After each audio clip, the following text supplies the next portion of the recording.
వంకాయ మెత్తల కర్రీ చూసారా ఎలా ఉందో? ప్రిపరేషన్ ఎలా ఉంటుందో చూసేద్దాం పదండి.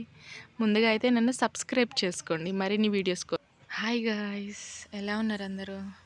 ఇగో ఈరోజు మా చెట్టు వంకాయలు చూడండి ఎంత ఫ్రెష్గా ఉన్నాయో. ఈరోజు మా ఇంట్లో రెండు చెట్లు కాయలు పర్లేదు బాగున్నాయి అన్నమాట. అండ్ ఆర్గాన్ ఫుడ్ అండి నిజంగా. చూసారా ఎంత బాగున్నాయో. అలాగే మెత్తళ్ళు, వీటిని మెత్తళ్ళు అంటారు. అదే మరి మీరేమంటారో తెలియదు. చిన్న చేపలు అంటారు కదా, ఎండిపోయిన చిన్న చేపలు, అవి వంకాయ మెత్తళ్ళు కర్రీ ఈరోజు స్పెషల్ ఏంటంటే. సో ఇవైతే కొన్ని తీసుకొని నానపెట్టుకోవాలండి. నానపెట్టుకుంటే వీటిలో ఏంటంటే కొంచెం క్లీన్ చేసే ప్రాసెసింగ్ ఉంటుంది. ఆ తలలు తీసేసి కొంచెం శుభ్రం చేసుకోవాలండి. హాట్ వాటర్లో వేసుకొని ఇవి కొన్ని నానబెట్టుకున్నాను. తర్వాత కూరకు సరిపడే ఉల్లిపాయ, పచ్చిమిరపకాయలు, ఒక టమాటో టేస్ట్కి మీరు ఇంకోటి వేసుకుంటే వేసుకోవచ్చు, కానీ మేము ఒకటి వేసుకున్నాం. చూసారు కదా. అలాగే వంకాయలు కూడా కోసేసుకొని ఉప్పు నీళ్ళలో వేసేసుకుందాం. చూసారు కదా, ఇప్పుడే కోసాను. చాలా బాగున్నాయి వంకాయలు మాత్రం లేతగా. కళాయి పెట్టేసుకున్నా. కూరకి సరిపడా ఆయిల్ పోసుకోవాలి. నేనైతే 2 చిన్న గిన్నెలు ఆయిల్ పోసుకుంటున్నాను కూరకు సరిపడా, ఎందుకంటే మేము ఆయిల్ ఎక్కువ తినాం కాబట్టి. చూసారు కదా, ఆయిల్ హీట్ అయినాక తాలింపు సామాన్లు వేసుకుందాం. పచ్చెనగపప్పు, జీలకర్ర, ఆవాలు, అలాగే ఒక ఎండుమిరపకాయ టేస్ట్కి. పచ్చిమిరపకాయలు వేసానులే కానీ టేస్ట్కి మాత్రం ఒక ఎండుమిరపకాయ అయితే వేసుకోండి. ఇవి కొంచెం హీట్ అయినాక కరివేపాకు వేసుకుందాం. ఏ కర్రీలో అయినా సరే కరివేపాకు బాగుంటుందండి. అలాగే పచ్చిమిరపకాయలు, ఉల్లిపాయలు వేసేసుకుందాం. ఇవి బాగా మగ్గాలి, ముందే చెప్తున్నాం, ఎందుకంటే మగ్గకుండా వంకాయలు వేయకూడదు. చూసారు కదా, అలా తిప్పి మిక్స్ చేసుకుందాం. దీని మీద కొంచెం లైట్గా సాల్ట్ వేసుకోవాలి, ఎందుకంటే ఈ తొందరగా మగ్గుతాయి అన్నమాట. కొంచెం వేసుకుందాం, ఒక్క నిమిషం. కొంచెం salt, very good. Okay, salt వేసుకొని మళ్ళీ ఒకసారి మిక్స్ చేసుకుందాం. మొత్తం ఓవరాల్గా మిక్స్ చేసుకున్నాక మళ్ళీ 2 మినిట్స్ తర్వాత చూస్తే మగ్గిద్ది కొంచెం కర్రీ.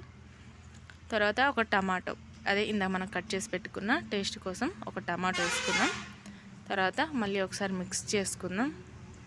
మొత్తం మిక్స్ చేసుకున్నాక అల్లం వెల్లుల్లి పేస్ట్ వేసుకుంటే మాత్రం అసలు ఏ కర్రీ అయినా మంచి టేస్ట్ ఉంటుందండి. తప్పకుండా మాత్రం ఈసారి మీరు ట్రై చేస్తే అల్లం వెల్లుల్లి పేస్ట్ వేసుకోండి. మొత్తం మిక్స్ చేసినాక కొంచెం పసుపు వేసుకుందాం. పసుపు వేసేసుకొని మూత పెట్టుకుంటే సరిపోయింది. పసుపు వేసేసుకుందాం. మళ్ళీ ఒకసారి మిక్స్ చేసుకుందాం అన్నమాట. మిక్స్ చేసుకొని మొత్తం కర్రీ చూడండి, స్మెల్ మాత్రం ఎంత బాగా వస్తుందో చికెన్ కర్రీలా. మళ్ళీ చూసారు కదా, మొత్తం మగ్గిపోయిందనమాట. మళ్ళీ ఒకసారి మిక్స్ చేసుకొని ఈ టమాటాలు చితుపుకుందాం. ఓకే, ఇప్పుడు కోసి పక్కన పెట్టుకున్న వంకాయలు తీసుకొని కర్రీలో వేసేసుకుందాం. చూసారు కదా, లేతగా ఉన్నాయి కాబట్టి వంకాయలు తొందరగా మగ్గిపోతాయండి. మనం వంకాయలు వేసుకొని దానిపైన కొంచెం సాల్ట్ వేసుకుందాం. కొంచెం వేసుకొని ఓవరాల్గా మిక్స్ చేసుకుందాం. మిక్స్ చేసుకొని మూత పెట్టేద్దాం. మళ్ళీ తీసి చూస్తే కొంచెం మగ్గిద్ది కర్రీ. ఇప్పుడు మనం పక్కన పెట్టుకున్న మెత్తళ్ళు, అదే చిన్న చేపలు తీసుకొని ఆ కర్రీలో వేసేసుకుందాం పైన. చూసారు కదా ఎంత నీట్గా ఉన్నాయో చేపలు. క్లీన్ చేసుకోవడం మాత్రం మర్చిపోకండి, కంపల్సరీ దాంట్లో ఇసుక ఉంటుందంట. మిక్స్ చేసుకుందాం. ఇప్పుడు చూస్తుంటేనే నోరు ఊరిపోతుంది కర్రీ. చూసారు కదా ఎంత బాగుంటుందో చూస్తుంటేనే. ఇప్పుడు మిక్స్ చేసుకుందాం. మళ్ళీ మూత పెట్టి 5 మినిట్స్ తర్వాత ఓపెన్ చేద్దాం. చూసారు కదా, ఆల్మోస్ట్ కర్రీ అంతా దగ్గరికి వచ్చేసింది.